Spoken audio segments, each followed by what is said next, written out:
Our moderator for this panel is Mr. Sahba Sophani, Acting Program Manager, UNDP BCTA. Our speakers are Mr. Atsu Titiati, Project Coordinator, UNDP Ghana Cocoa Board, Mr. Andrew Andrea, Chief Private Sector Section, UN Office for the Coordination of Humanitarian Affairs, Ms. Janet Handa, Head of Procurement Services and Business Development, Philips Healthcare Services, and Mr. Mustafa Osman Turan, Head of Department for G20, Outreach and Engagement Ministry of Foreign Affairs of Turkey. If I could have you all on the stage, please. Thank you.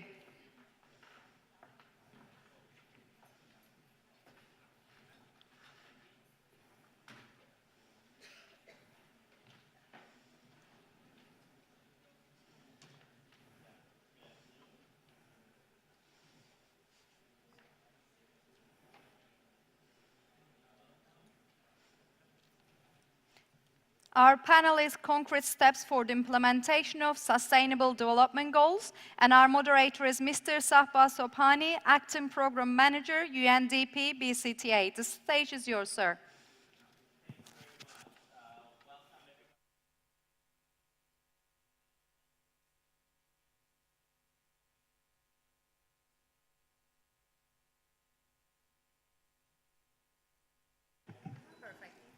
Sorry, now it works. I don't think my voice carries all the way to the end. Welcome to this afternoon, to this session. Welcome distinguished panel speakers. We're just waiting, I think, Andy also to join from OCHA. As we said today and yesterday, we've had a running theme around the Sustainable Development Goals. And the focus has been very much on the what. What are these goals? How do we plan to measure them? The focus of this session is really on the how. As we all know, the implementation of the SDGs will depend on a global partnership for sustainable development with the active engagement of all stakeholders, government, civil society, private sector, and the UN system. Building multi-stakeholder partnership is key to finding innovative solutions. So this session, really, we have a set of panelists, distinguished panelists here that represent the how of how we will. We have a distinguished diplomat, Mr. Mustafa Osman Turan, who is the head of department for G20 outreach and engagement for the Ministry of Foreign Affairs of Turkey. We have Mr. Atsu Tiati, who is the project coordinator of the UNDP Ghana Cocoa Board, and he will talk about a specific country-level multi-stakeholder platform engaging the private sector. We also have Janet Handa, who is the Head of Procurement Services and Business Development Services at Philips Healthcare Services, which is a leading regional multinational in Kenya that provides healthcare services in the region. And last, we have also our colleague, Andy Andrea from OCHA, who will talk about some of the interesting work that's being done around humanitarian response and the innovative work that's been done around humanitarian response. So I will start with Mr. Mustafa Osman Turan and ask him one element of this type of multi-stakeholder platform is what's done at a global level around the G20. The specific issue of inclusive business as defined, getting private sector companies to develop commercial business models with the base of the pyramid, the poor, around various value chains, is something that the Turkish presidency brought to the G20 agenda as a priority. Huge work has been accomplished, including a new platform called the G20 Policy Platform for Inclusive Business. How do you see the value of such global policy platforms, and what can policymakers do to facilitate private sector contribution to the SDGs? Thank you, Mr. Chairman. Thank you. Before I directly answer your question, I'd like to give a short background about what Turkish presidency had in mind when introducing inclusive business as an important priority for our development working group in the beginning, with the aim that this inclusive business concept would be endorsed by the G20 leaders, which has happened actually at the end of our presidency. But I'd like to go back and give you a little background about why we introduced this topic. Obviously, we didn't invent it. When we took over the G20 presidency about 1 year ago, there were a few observations made and some assessments shared about the world economy. And one of the most striking assessments for us was that the rising inequalities around the world, not just within our countries, but also between the countries, was not only creating social and political problems, but it was also negatively affecting the potential for economic growth. So that was something that was very much shared by many of the economists. There was growth picking up after the financial crisis, but because it was not creating enough employment, the growth was called jobless growth. There was a lot of, and still there is a lot of youth unemployment and a gap between men and women in terms of their participation in the labor force. So with these assessments about the world economy, we thought that we should introduce to the G20 agenda the concept of inclusiveness. That was one of our 3 I's. In addition to investments and implementation, inclusiveness has become one of the overarching priorities of our presidency. So inclusive business came under that overarching goal to really start thinking about how we can make the potential growth more inclusive. How can we get larger segments of society benefit from growth? So that was the sort of thinking that we had in mind when we introduced both inclusiveness as well as all the relevant sub-items in that agenda.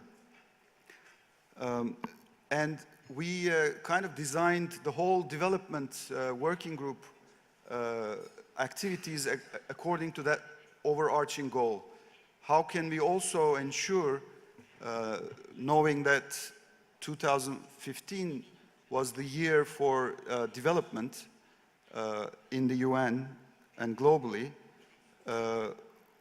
we wanted to make sure that the G20 agenda contributes to the global agenda in the UN. So we also had, under the inclusiveness agenda, this perspective that G20 would be also reaching out to the low-income developing countries to address global inequalities. So with these strategic objectives in mind, we had an intensive year within the development working group, where we also worked very hard to achieve a political statement, a strong political will at the end of our presidency from the G20 leaders to call for inclusive business models to be adopted widely throughout the world by the private sector. This was also because of the need that was recognized that the private sector's role in development needs to be increased so that we can really meet the ambitious sustainable development goals that were adopted in September. So that was the kind of framework in which we achieved two very significant deliverables in Antalya.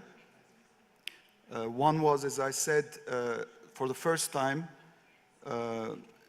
G20 leaders made a strong call for inclusive business. That's just a one-page document, but very strong to highlight the importance of this mind shift, so to speak, in terms of how we deal with issues related to development.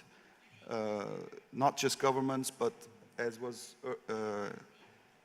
underlined a few times both yesterday and today, we needed multi-stakeholder engagement to really have sustainable development goals realized. But we didn't stop there to just ask our leaders to make a political statement. We also worked throughout the year to really collect all the available studies, case studies, analysis about inclusive business cases around the world. And there are many of them. As was mentioned, I think there are quite a number of very convincing case studies which really prove that inclusive business is good business. There is a win-win situation. It not only benefits the base of the economic pyramid in our countries, but also it's a very important market, the base of the pyramid, so to speak, for the private sector. According to estimates, there's about 4.5 billion new customers, new potential customers at the base of the pyramid, which has the combined spending power of $5 trillion. This is a huge amount. And this is basically because the living standards around the world are increasing, and that people have more and more power to purchase different goods and services. And it's also not a surprise that multinational development banks invested $15 billion in inclusive business models. And the private sector invested $6 billion so far. So that's a really, there's a really good evidence base already for our governments and the private sector to really tap into this potential to really deal with development challenges. So with this in mind, we developed an inclusive business framework which collected all this information to really convince all the stakeholders that we have to work together. And finally, that was not also enough to have this framework. We also needed some action, as was mentioned, to really implement what has been decided.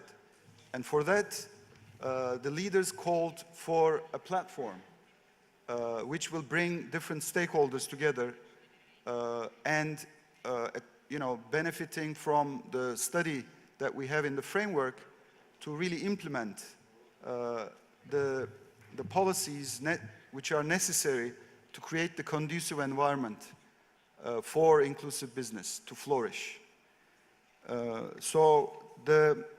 Just to conclude with some characteristics of the framework and the platform, which really complement each other. The framework can really be adopted to the national circumstances. It's not a one-size-fits-all framework. It includes recommendations and policy options for G20 and non-G20 countries and governments, companies and international financial institutions to enable inclusive business. It really focuses on business approaches that seize market opportunities that directly improve the lives of those living at the bottom of the pyramid. As also was mentioned earlier, the framework deals with the challenges, the potential challenges, the potential and actual challenges in front of inclusive business models, namely the lack of information, the rules and regulations that are not conducive for inclusive business, the capacity, the lack of capacity, and finance. So the framework comes up with certain recommendations to deal with these challenges. So the platform actually is going to be run by the UNDP and the Istanbul Center for Private Sector in Development, as well as the World Bank Group.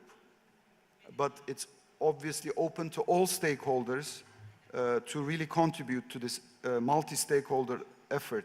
It's open to non-G20 countries, and it will have the direct support of the G20 Development Working Group. It will have a cooperation and coordination with similar initiatives, such as Business Call to Action, which is now under also the roof of the Istanbul Center, as well as the Inclusive Business Action Network, which is already a network that is quite active in this field. So, and one of the most important aims, obviously, is really to establish links with all the initiatives to implement the Sustainable Development Goals. It will have an advocacy and outreach activities, and we are very pleased that already there's some interest from Asia, from APEC, to really join this kind of a platform. So just to conclude, I'd like to say that the framework and the platform will serve as significant tools to really scale up private sector contribution to the implementation of Sustainable Development Goals. Thank you, Mr. Turan. The leadership of Turkey of bringing this to the global agenda for the first time is well appreciated, I think, by both businesses and other governments. Fundamentally, if we want to move beyond pioneer firms just doing activities, we need the policymakers also in the room. You talked about implementation at the country level. We need multi-stakeholder platforms that help pioneer firms be able to scale. And the policy, the incentives, instruments, all these things are an important part of scaling. This goes to my next panel member, Mr. Atsu Tiati, who is working on a country-level multi-stakeholder platform, trying to do inclusive business in the cacao value chain. Mr. Atsu Tiati is project coordinator of the Ghana Cocoa Board. At a country level, how can partners support innovation, and how can we really push these multi-stakeholder initiatives to be very concrete in trying to address both business objectives and development goal? What is your experience from the work you'll be doing in Ghana? Okay, thank you, Mr. Moderator. Yeah, it's a privilege being here this afternoon to participate in this forum. I think initially you posed a question about the how. Yeah. And I think all of us in this room knows the how.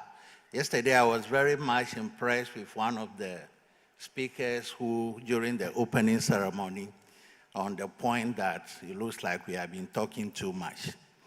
A lot of talks, and we really, some of us from the grassroots level are not too sure what we are doing. Currently, we are talking about the Sustainable Development Goals, and I think the key word here is sustainable. We are thinking about future generations. How are we conducting ourselves, our businesses, etc., that can lead us into the future?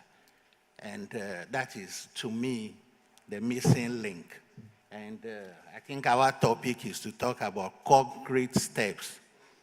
And to me, the most important concrete step is to cease the talking and do something. We really have to take steps now and see how we can get the whole business going. For instance, since yesterday when we came to this hotel, I think we've drank several liters of coffee, tea, and the rest. I wonder whether any of us actually took time to think about the coffee farmers in the high hills of Ethiopia or in Latin America or where we get this coffee from. Apparently, most of us don't even know how this crop is produced. We haven't seen one before. We consume thousands of tons of chocolate, yet we don't know how these things are produced. But those of us from the grassroots can tell you that these products come from small-scale holders who toy virtually with nothing, with bare hands, to produce these commodities for us. And how do they do it? We are talking about environmental degradation. The debate is going on in Paris about climate change and all that. How did it come about? These guys don't know where their next meal is coming from, and they have to do something. So what do? They keep on pulling down the forest to make their farms. Agriculture intensification is not their way of life because they don't have the resources to support it. A bag of fertilizer is within their means, is outside their means. So the point really I want to make here is that it looks like the world is talking too much. We have to come down to the grassroots, take simple steps that can change the condition around. And I think in that vein, that is what we try to do with, in Ghana, with the specific project he mentioned about. Mondelez International is one of the biggest cocoa or chocolate companies in the world. And I think it's a wise decision for them to take because the future of the commodity is under serious threat. Already this year, the World Cocoa Foundation has projected that yields are going to drop further, which means that the demand for the commodity is going to be higher than the supply. What will they do with their plants all over the world if they don't do anything now? So they have provided some funding to the Ghana Cocoa Board through the UNDP, and together with other partners, we call it, they call the program Cocoa Life Program, that has NGO partners like Care International, VSO, and several others. At the end of the day, what we aim to do is how can we assist these small-scale farmers to increase their production, because that is the key issue. Intensification of agriculture, higher yields is what is going to sustain their industry. If they don't do that, in the near future, the real materials or the raw materials for their industries will no longer be there. So it's a simple equation. What it calls for is collaboration between the private sector that have now to adopt what we call responsible sourcing, so that where their commodities are coming from, they make sure these are produced on sustainable basis, and then we can move it through the value chain. And then the government, of course, has a role to play, and then more importantly, the private sector. So all these new concepts about public-private sector engagement are very crucial if we have to attain the Sustainable Development Goals. Thank you.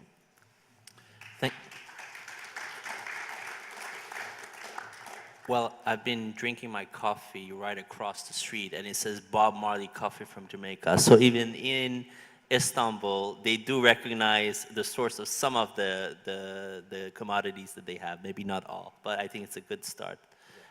Thank you very much.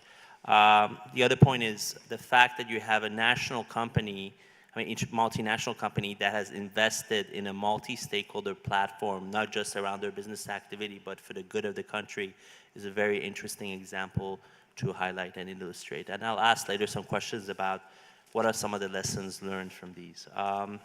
Janet Handa, a pleasure to have you here. You're the head of procurement of Philip Healthcare Services, which is a well-recognized company in Kenya with operations in the region. It is, in my books, an emerging southern multinational because you're going in your region. You are a leader in the healthcare sector, and you've been doing some innovative work around working with the poor in trying to engage them as consumers along a whole series of product lines. What are some of the things you've been doing that is very much relevant to the SDGs, and what are some of the lessons learned you had from your business experience? Thank you very much. It's a pleasure to be here. With my brother here from Ghana and me from Kenya, representing Africa in this international forum. So thank you for the invitation through UNDP and Business Call to Action. So I will share some of the steps that Philips Healthcare Services Limited, which is a Kenyan organization, is doing towards realizing the SDGs. Under the first SDG of ending poverty, one of the things that we have realized, as Sova said, I'm from the health sector, and we do have a lot of traffic challenges, and sometimes we need to get medication to our people who are located in a bit of a distance, hard to reach areas, or places where we have challenges with infrastructure in terms of road. At the same time, we've also realized that we have a pool of motorbike riders who they're not engaged throughout the day. They provide transport to people in the morning and in the evenings. And so there are some couple of hours in the day that they're not engaged. And so borrowing from the inclusive model step, because our target population is the people at the base of the pyramid, either the working poor or the absolutely poor, we are going to be engaging a pool of motorbike riders from within that community to be part of our distribution network. So what we intend to do is start with about 30 to 50 motorbike riders from within our community, train them in areas of delivery, in areas of safe riding, ensure that they have good licenses, so that then they can also help us be effective in our delivery of medication to our target population, and at the same time for them to be able to get a good return on investment, a win-win situation as was described earlier. Under the second SDG of hunger, we have a problem in Kenya. I mean, we have, not just in Kenya, but in developing countries where nutrition is concerned. Many of our children under 5 years suffer from malnutrition, and some of these areas can be curbed. So we're in partnership with a South African manufacturer of a micronutrient powder, which when added to the food is able to provide essential micronutrients which are required for our children. It's called hidden hunger because as the children eat, they don't have all the nutrients. But when they add this sachet, which costs about $0.1 to the food, they are able to get the essential micronutrients that they need that will help them to grow healthy, would help them to grow better, and would help them to thrive. Our target, Melissa said that when you're looking at the SDGs, you must develop, understand them, and set some goals. We intend to reach about 150,000 of these infants under 5 years by the year 2018. The third area that we are also looking at is the area of health and well-being. We have had a number of programs besides just the one on curbing nutrition with the micronutrient powder, but we are also working on an asthma program so that then we are able to provide asthma medication, inhalers to people at very affordable and accessible prices so that it would help them to breathe easy. We also have been working on an HIV/AIDS program, which will bring me to the SDG number 17 on partnerships. One of the things that we have realized is that the problem is too big, as has been said before, for you to handle it alone. And so you need to work in partnership with the public and other organizations in order to be able to realize the SDGs. So under our partnerships, one of our successful models was a public-private partnership for provision of HIV/AIDS medication. We worked on a program that was funded by the US government, known as Kenya Pharma, and we were able to procure commodities for $500 million over a period of 6 years, and provide antiretroviral medication to 400,000 Kenyan patients, as well as drugs for opportunistic infection to about 800,000 patients. We have now handed over that project to be managed by the government, but one of the things that we realize is that partnerships is very important. When you bring in your strengths and identify the roles that each of the organizations are able to bring in, you're able to accomplish more. And as we continue on in that particular partnership, we are also have a second program, which is on a diarrhea management program. And in our partnership model, besides just working with the public and private, we're also being able to engage our local manufacturers to help us in production of an ORS zinc sachet. That is the new way that the WHO has recommended for treatment of diarrhea, which will help us to manage diarrhea in our children less than 5 years of age. The sachet of the ORS and the tablets of the zinc cost about $50, and that we are hoping that we'll be able, as we get more and more patients in treatment, then we'll be able to lower the cost of that to our patients. The other area that we are very proud of is, I'll come back to SDG number 5 on the gender equality. And I'm proud to say that for Philips Healthcare Services Limited, 75% of our management team is composed of women. And we are very, very proud of that. So we are being empowered, we are being allowed to be in areas of leadership, and we are very, very appreciative of that. And just to clarify, I know there was a presentation earlier, none of us are related to either of the directors. So thank you very much, and those are the contributions that we have. Excellent, thank you. I will ask a question later about the cultural differences when you have these multi-stakeholder partnerships between the private sector and the public later on, so something we can delve in. Andy, you're the chief of the private sector division of OCHA. In this world of humanitarian crisis, one key element of the SDG agenda is to commit to leave no one behind.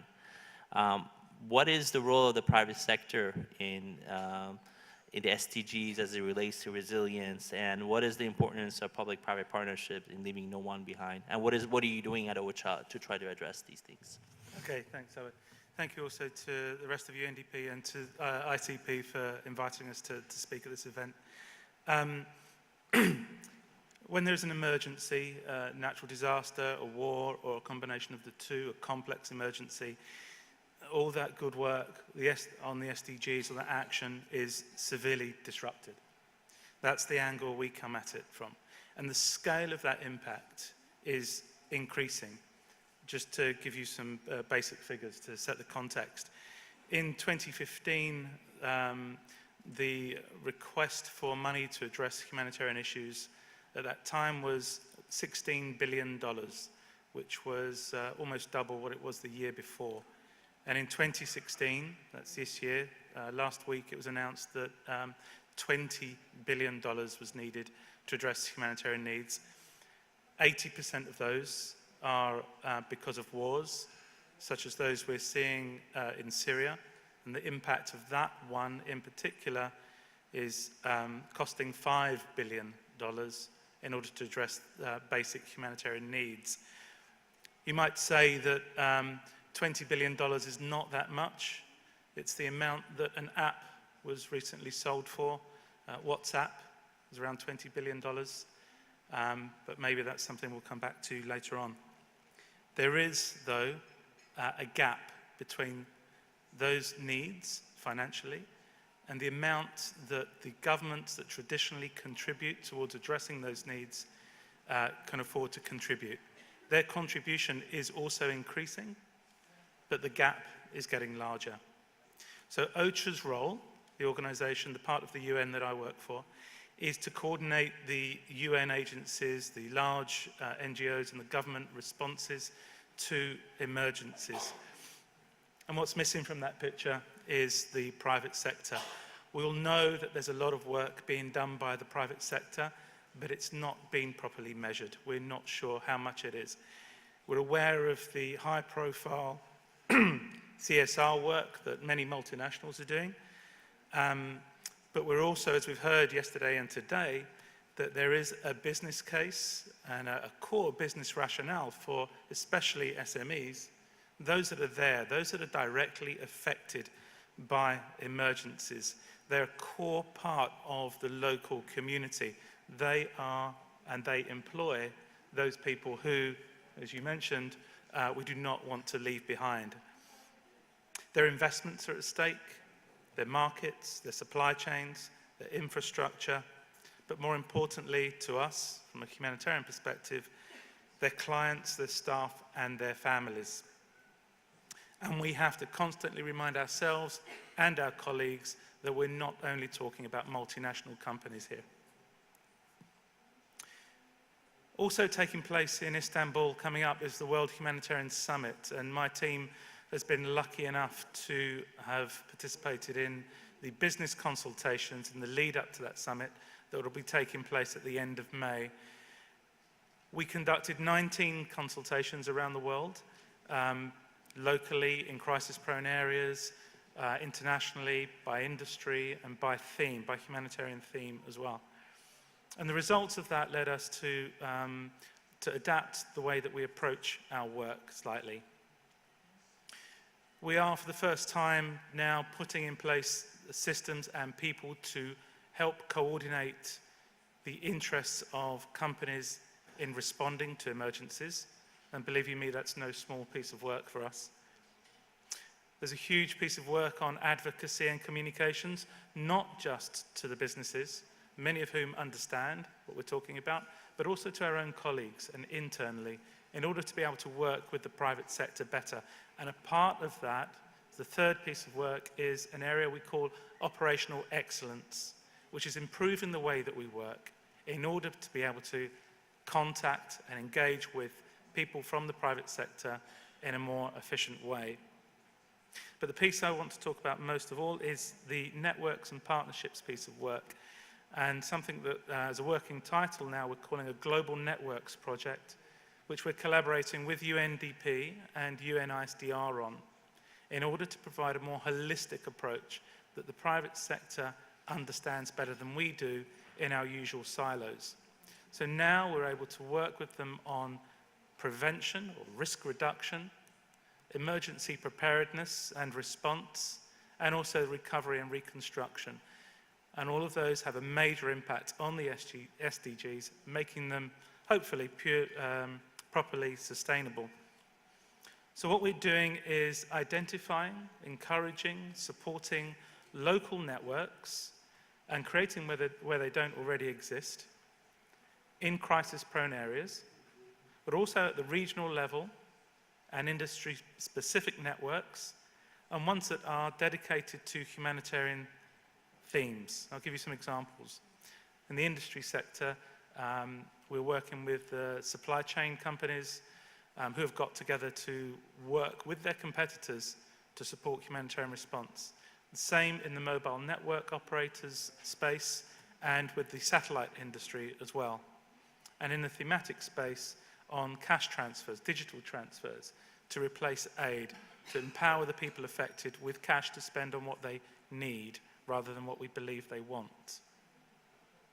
We're also investing in the creation of a platform or some other system that connects those networks together, allowing them to communicate with each other, with governments, and with humanitarian organizations in order to do those things, risk reduction, response, reconstruction, better, more effectively, to share experience and get access to tools that allow them as companies to do that. And we know that risk management already exists, that business continuity is already part of many companies' strategy, but not all of them. And what we want to do is encourage that to happen rather than company by company, but together. And we believe that collaboration has more impact. It creates a more sustainable economy, more sustainable development goals, and it can address the needs of the most vulnerable people. So, a call to action. We're working on this. We'd like you to work with this and with us together, and to help us to promote this approach. Thank you, sir. Thank you, Andy. Thank you. I think we've seen a range of different types of multi-stakeholder collaborative mechanisms in this room, from global to country level, different contexts, humanitarian, different sectors, health.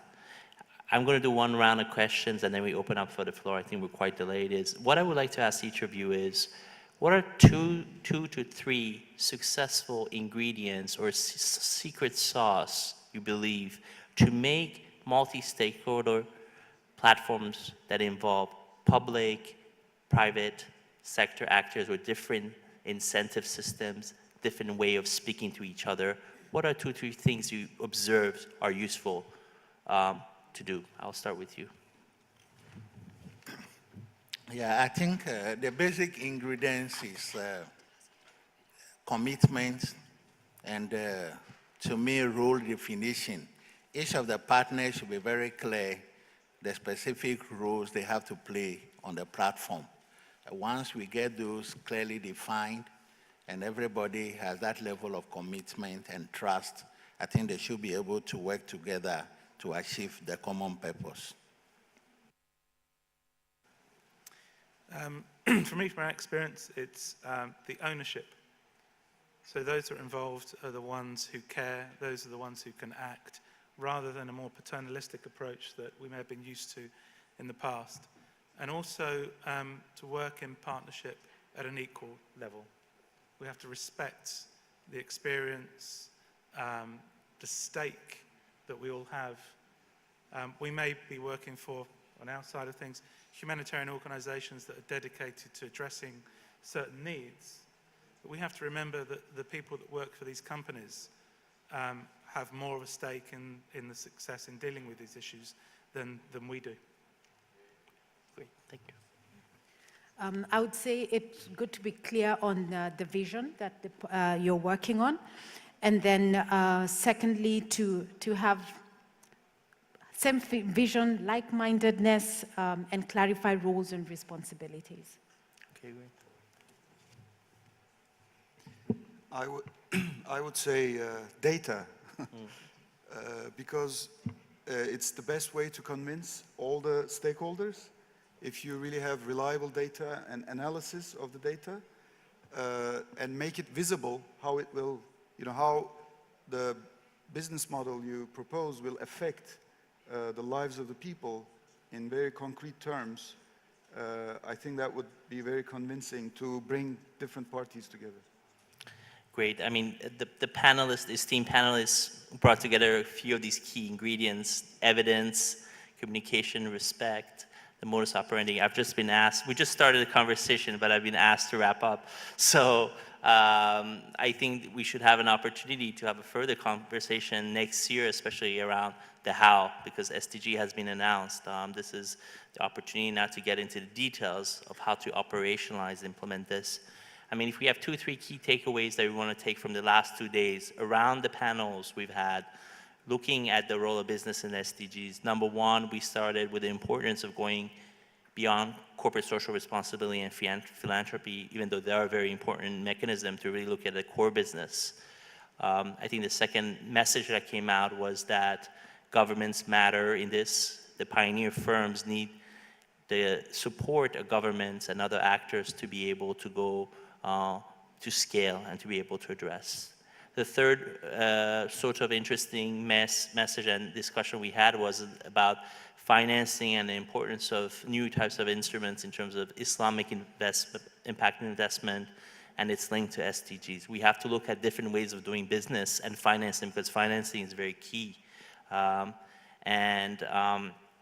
We have also illustrations around the extractive sector and some of them which are very important to highlight.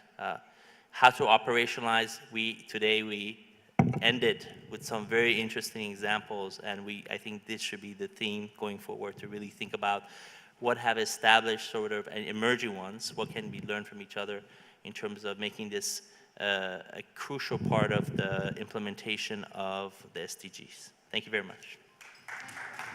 Thank you very much to our speakers and our moderator. May I please kindly invite Mr. Nobu Tanaka, the president of Sasakawa Peace Foundation, to present the honor of plaque to our moderator and our speakers. Thank you.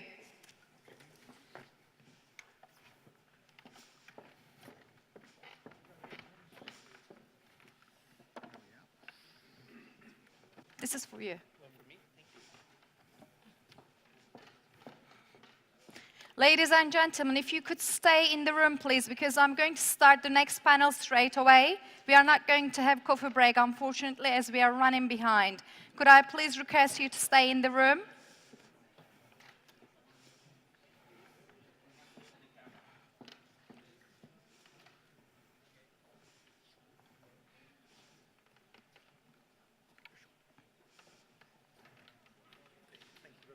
Can I just leave that one?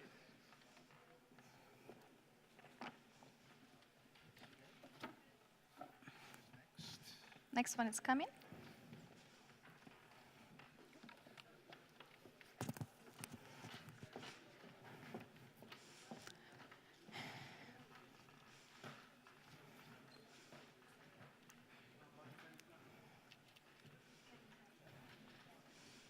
Thank you very much to our moderator, our speakers, and our keynote speaker.